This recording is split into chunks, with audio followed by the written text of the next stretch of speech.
नमस्कार, एक बार फिर स्वागत है आपका बजट डिकोडेड में, खास शो जहाँ पे हम बात कर रहे हैं आज के यूनियन बजट की। यानी इस साल का जो यूनियन बजट है वो पेश हो रहा है।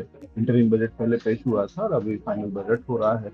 माननीय फाइनेंस मिनिस्टर निर्मला सीतारमण जी इस समय बता रही हैं देश को कि किस तरीके से सरकार ने बहुत कुछ किया है, सरकार इस देश की प्रगति के लिए। लेकिन उसको वो लोग जो एक्चुअली चीज़ों को बहुत बेहतर ढंग से समझते हैं, एक्सपर्ट्स हैं अलग अलग फील्ड के, वो कैसे देखते हैं, उनसे हम समझने की कोशिश कर रहे हैं। हमारे साथ में जुड़ गए हैं खास मेहमान सुजीत ठाकुर जी। सुजीत जी, बहुत बहुत स्वागत है शो पे। नमस्कार सर। सर आपका माइक म्यूट पे है, एक बार अनम्यूट कर लीजिएगा। सुजीत जी सीईओ हैं ट्रायर थ्री टेक्नोलॉजीज के, और उनसे बातचीत करेंगे। और हमारे साथ में एक और खास मेहमान जुड़े हैं, हिमांशु सिक्का जी। हिमांशु जी, बहुत बहुत स्वागत है sir. Thank you.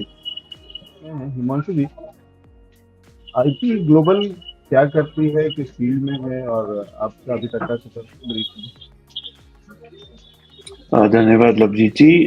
IP global social development sector में कंसल्टिंग सर्विसेज और इम्प्लीमेंटेशन सर्विसेज प्रोवाइड करती है, और जो गवर्नमेंट के प्रोग्राम्स होते हैं उनकी इम्प्लीमेंटेशन में सपोर्ट करती है। हम लोग डिफरेंट सेक्टर्स में काम करते हैं: health, education, skilling, infrastructure development. ये कुछ कोर सेक्टर्स हैं हमारे, along with women empowerment and rural development. So जो गवर्नमेंट के प्रोग्राम्स हैं, जो national government priority areas identify करती है, हम उनकी पॉलिसी डेवलपमेंट में सपोर्ट करते हैं और उसकी इम्प्लीमेंटेशन में सपोर्ट करते हैं एट स्टेट लेवल, और इंश्योर करते हैं कि जो पॉलिसी और इम्प्लीमेंटेशन में गैप होता है नॉर्मली, वो मिनिमाइज रहे।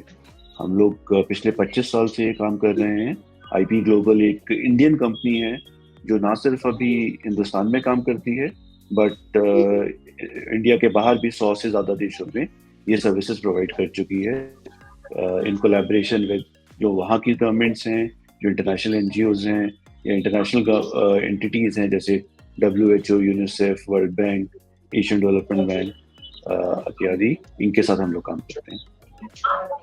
जी, और ये बहुत ही इंटरेस्टिंग काम है जहाँ पे कि सरकार और उसकी इम्प्लीमेंटेशन, सरकारी पॉलिसीज और उनके इम्प्लीमेंटेशन के बीच में जो गैप्स होते हैं, इनको फिल करने में, गैप को आइडेंटिफाई करने में एटलीस्ट हिमांशु जी काम करते हैं। तो आपके लिए हिमांशु जी बहुत सारे मेरे पास कठिन सवाल भी होंगे। तो अपने सेक्टर, क्योंकि उनका सेक्टर तो सीधे से सरकार से जुड़ा ही हुआ है, तो हिमांशु जी आप तो सबसे क्लोजली सरकार से काम करते होंगे, सरकार से, तो आपकी तो बातें बहुत आराम से सीधा सीधा डायरेक्ट आपका कनेक्शन है हॉटलाइन से, आप सरकार से बात कर लेते होंगे। चीजें कुछ होती हैं, कुछ बदलता है या कुछ नहीं सुनाई? नहीं, ये तो देखिए बहुत ऑब्वियस है। अगर हम पिछले 10 साल की प्रोग्रेस देखें कंट्री के अंदर, बहुत चीज़ें बदली हैं एंड बहुत इम्प्रूवमेंट्स हुई हैं। वशिष्ठ जी ने इंफ्रास्ट्रक्चर की बात करी, तो जो हमारा फोकस रहा है रोड कंस्ट्रक्शन पे ओवर द लास्ट 10 ईयर, और जो इस बार के बजट में भी जो थोड़ी देर पहले अनाउंस हुआ कि 1 लाख करोड़ से ऊपर की लोकेशन इंफ्रास्ट्रक्चर सेक्टर के लिए इस बार की गई है, वो बहुत ही प्रशंसनीय है और एक विजन शोकेस करती है सरकार का कि आगे चलते हुए इंफ्रास्ट्रक्चर, टेलीकॉम, जो कि आईटी सेक्टर से बहुत जुड़ा हुआ है, ये फोकस एरियाज हैं जिसमें इन्वेस्टमेंट की बहुत ज़रूरत है एंड गवर्नमेंट फोकस्ड है। सुरजीत जी ने भी हेल्थ के बारे में बोला। अभी हेल्थ के बारे में मैं सुन नहीं पाया हूँ कि वैसे बजट के अंदर कुछ बोला गया या नहीं बोला गया, बट अगर हम पिछले 4-5 साल का देखें और पूरा आयुष्मान भारत जो स्कीम्स हैं गवर्नमेंट की, जो एबीडीएम के लिए हो, डिजिटल मिशन के लिए हो, या हेल्थ एंड वेलनेस सेंटर जो आरोग्य मंदिर के नाम से बोले जा रहे हैं, उनके बारे में हो, उस पर काफ़ी इन्वेस्टमेंट हुआ है। और आई एम प्रीटी श्योर कि आगे चलते हुए भी इन्वेस्टमेंट इन एरियाज में कंटिन्यूड रहेगा। आज के बजट की बात की जाए तो जो जितना मैं सुन पाया था, उसमें जो सबसे बढ़िया बात निकल के आ रही है, जो फोकस है एम्प्लॉयमेंट जनरेशन पे। क्योंकि इंफ्रास्ट्रक्चर तो क्रिएट हुआ है, बट कुछ एम्प्लॉयमेंट पर जो फोकस थोड़ा कम था, वो इस बजट में काफी ज्यादा फोकस लाया गया है। स्किलिंग के ऊपर बहुत ज्यादा फोकस लाया गया है, बिकॉज ये बहुत रियलाइज है कि ट्रेडिशनल एजुकेशन इनफ नहीं होगी अगर हमें आगे बढ़ना है एज अ कंट्री। हमें स्किलिंग पे, वोकेशनल ट्रेनिंग पे फोकस करना पड़ेगा। तो जो government national skill development guarantee scheme की बात करी गई है, जिसमें 7.5 लाख तक का लोन प्रोवाइड किया जाएगा विदाउट कोलेटरल फॉर स्किलिंग, ये बहुत देश को आगे ले जाएगा, एम्प्लॉयमेंट जनरेशन में बहुत ज़्यादा सपोर्ट करेगा। सिमिलरली एजुकेशन लोन्स के ऊपर भी 3% पे एजुकेशन लोन्स देने की बात की गई है। ये दोनों आई थिंक जो स्कीम्स गवर्नमेंट लाई है, इससे एम्प्लॉयमेंट जनरेशन पे बहुत इम्पैक्ट होगा। और जो सबसे बढ़िया बात इस बजट में अभी तक लगी है, जो फॉर्मल एम्प्लॉयमेंट पे जो फोकस है, जो बजट के अंदर प्रोविजंस किए गए हैं EPFO registered employees, first time employees के लिए जो इंसेंटिव स्कीम्स लाई गई हैं एम्प्लॉयज के लिए भी और एम्प्लॉयर के लिए भी, ये भी बहुत काइंड ऑफ जीडीपी ग्रोथ में और ओवरऑल प्रोग्रेस में कंट्री के हेल्प करने वाले हैं।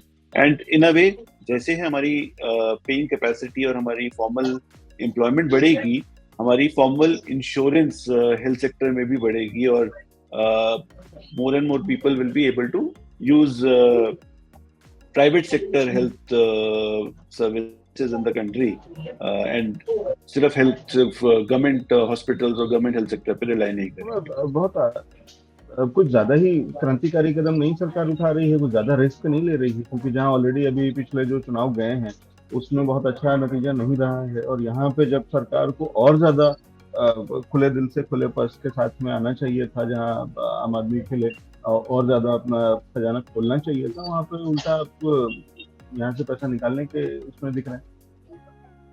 आई थिंक सरकार इस समय थोड़ा सा लॉन्ग टर्म विजन ले रही है। जैसे पंकज जी ने भी कहा, ये थोड़ा सा नीजक रिएक्शन है जो अभी हम स्टॉक मार्केट में देख रहे हैं।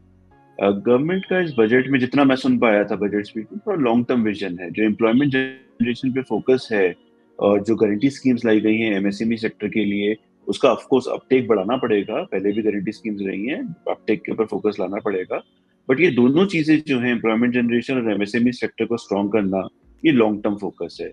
सिमिलरली जो स्टार्टअप्स पे फोकस है और जो कॉर्पोरेट्स पे फोकस है, ये भी लॉन्ग टर्म में बेनिफिट करेगा to the economy in increasing the incomes in general, and then markets of course will grow accordingly.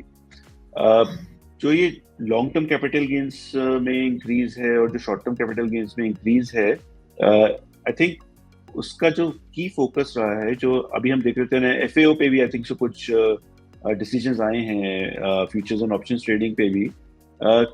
Market में स्पेकुलेटिव ट्रेडिंग बहुत ज्यादा हो रही थी by very very young population, तो उसको थोड़ा कंट्रोल लाने के लिए भी ये हो सकता है स्टेप लिया गया हो।